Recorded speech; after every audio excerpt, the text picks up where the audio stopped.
Well, hello there, everybody on YouTube. All my weather enthusiasts, winter weather enthusiasts. Wanted to share with you the first snow here in northwest Indiana. We're getting a heavy band of lake effect snow right now. Absolutely stunning, absolutely beautiful. Wanted to share this with all of you.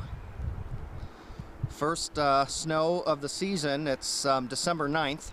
And we have winter storm warnings in effect for all of northwest Indiana. But here it is. Lake effect snow band over us right now, giving us some heavy snow. Wishing all of you a wonderful day.